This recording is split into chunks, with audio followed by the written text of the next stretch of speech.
ഗൂഗിളിൽ കിട്ടാത്ത ഒരു ഇൻഫർമേഷനും എനിക്ക് നിങ്ങൾക്ക് അങ്ങോട്ട് പറഞ്ഞു തരാൻ എനിക്കില്ല, എനിക്ക് അതിനുള്ള കഴിവുമില്ല.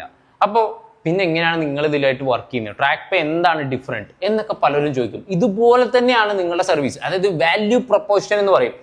അതായത് അവർ കൊടുക്കുന്ന 1 ലക്ഷം രൂപയ്ക്ക് ആ 1 ലക്ഷം രൂപയ്ക്ക് വർത്താണോ എന്നുള്ളതാണ് അവിടെ നോക്കുന്നത്. സോ ഇറ്റ്സ് വെരി ഇമ്പോർട്ടന്റ് ആണ് നിങ്ങൾ എന്ത് ചെയ്യും, വാട്ട് യു ഡു.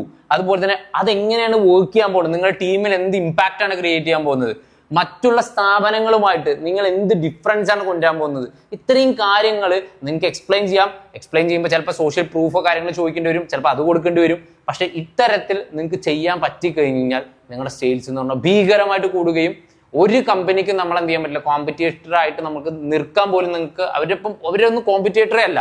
കാരണം എന്താ വെച്ച് കഴിഞ്ഞാൽ ഇത് നിങ്ങൾക്ക് കൃത്യമായിട്ട് പറയാൻ പറ്റുവാണെങ്കിൽ, കാരണം നിങ്ങൾ എന്താണ് ബാക്കിയുള്ളവരിൽ നിന്ന് ഡിഫറെന്റ് ആയി നിൽക്കുന്നത് എന്ന് പറയാൻ പറ്റുവാണെങ്കിൽ യു വിൽ റോക്സ്.